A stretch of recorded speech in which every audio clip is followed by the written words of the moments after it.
अपने को वो दरिद्रता जो है वो स्वयं लेते हैं।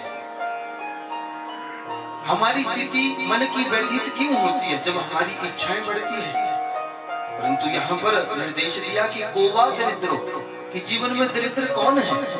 यो असंतुष्ट सत दरिद्र, जो अपने जीवन में असंतुष्ट बना रहता है कि देखो मेरे पड़ोसी के पास जो है वो फलानी चीज है और मेरे पास ये क्यों नहीं है। इस स्थिति में उसका मन भी व्यथित रहता है और वो दरिद्र कहा जाता है, चाहे वो कितना भी धनवान हो। क्यों?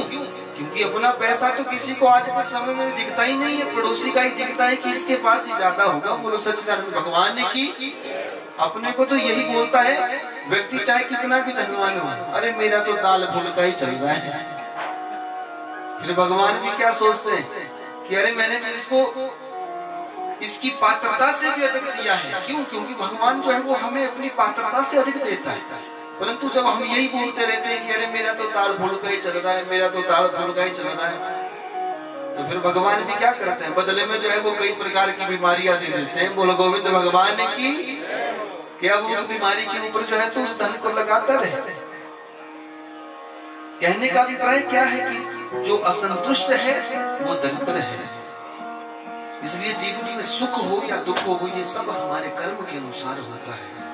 आज ये सुदामा जी महाराज जैसी भी स्थिति में है, परंतु फिर भी जो है वो भगवान का ये शुक्रिया अदा करते हैं और सदैव भजन में प्रवृत्त रहते हैं। एक दिन नारायण भगवान, वो द्वारिकाधीश भगवान, एक ब्राह्मण के रूप में आए और सुशीला के घर के सामने अलख जगाया है कि आप हमें जो है भिक्षा दे दो। परंतु सुशीला बाहर आई है और कह दिया उसने कि महाराज मेरे घर में जो है वो देने के लिए कुछ है ही नहीं। आज ब्राह्मण देवता ने कह दिया कि सुशीला अपने पति से कहना कि कभी अपने मित्र के यहाँ तो होके आओ, उस द्वारिका में उनका मित्र है, मैं उनको जानता हूँ, उनका नाम स्वयं जो है वो राजा कृष्णचंद्र द्वारिकाधीश है। जब सुशीला को ऐसा ब्राह्मण के रूप में भगवान द्वारिकाधीश ने कहा तो आज यहाँ से द्वारिकाधीश तो चले गए, परंतु शाम के समय में जैसे ही सुदामा का आना हुआ तो सुशीला ने निवेदन किया महाराज की कुछ अन्न का प्रबंध हुआ, तो कह दिया कि आज जो है वो भगवान का भजन करके सो जाओ। जब ऐसा निवेदन किया तो आज सुशीला ने कह दिया महाराज आप, मैंने सुना है आपके मित्र जो है वो द्वारिका के राजा है।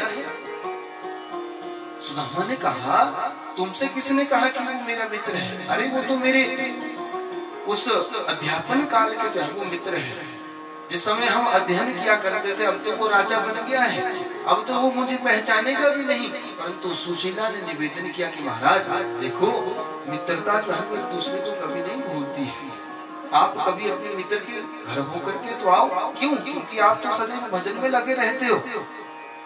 जब ऐसा निवेदन किया तो सुदामा जी महाराज नहीं माने। क्या हुआ? नहीं माने कि मैं नहीं जाऊंगा। अरे वो कहाँ वो राजा, कहाँ मैं, बोला मैं क्या करूंगा वहां जाकर के। परंतु सुशीला के मन में ये भाव बना हुआ था, ना जाने द्वारिकाधीश हमारे ऊपर कोई ऐसी कृपा कर दे कि हमारे दिन भी जो है वो बदल जाए। ये मन में विचार कर रही थी। परंतु आज शाम के समय में, रात्रि के समय में अपने पति को द्वारिका जाने के लिए तैयार कर दिया है। जब तैयार किया तो प्रातः काल उठ करके जो है वो पड़ोस के 3-4 घरों में जाकर के चावल लाई है अनेक प्रकार से। बोल गोविंद भगवान की। अब 4 घर में गई थी तो चावल भी जो है वो 4 प्रकार के मिले। देखो हमारे घर में भी होते हैं ना चावल, कई प्रकार के रखे हुए होते हैं। चिड़ियों को देने के लिए कुछ होते हैं, ठीक है, होते हैं कि नहीं होते? यदि ब्राह्मण देवता आ जाए घर में तो उनके लिए अलग रखे होते हैं। बोलो गोविंद भगवान की। और यदि ज्वाई जी आ जाए तो उनके लिए अलग रखा होता है। बोलो सच्चिदानंद भगवान की। तो आज 4 मुट्ठी चावल जो है वो अलग अलग प्रकार की सुशीला लाई है और एक साड़ी के पल्लू से अपना फटा हुआ वस्त्र, जिसके 2 भाग करने के बाद जो है वो लपेट करके बांध दिए गए हैं। क्यों? सुशीला ये विचार कर रही है कि इस पोटली को देख करके वो द्वारिकाधीश जो है वो हमारी स्थिति को समझ जाएंगे। आज कह दिया कि जाओ आप उन द्वारिकाधीश के दर्शन को प्राप्त करके आओ। और देखो मित्र के घर जो है वो खाली नहीं जाना चाहिए। एक काम करो, ये चावल भी अपने साथ ले जाओ। आज ये सुदामा जी महाराज उस पोटली को अपने कांधे के ऊपर लटका करके जो है वो द्वारिका के लिए चले हैं। बोलो सच्चिदानंद भगवान की। चले श्याम सुंदर से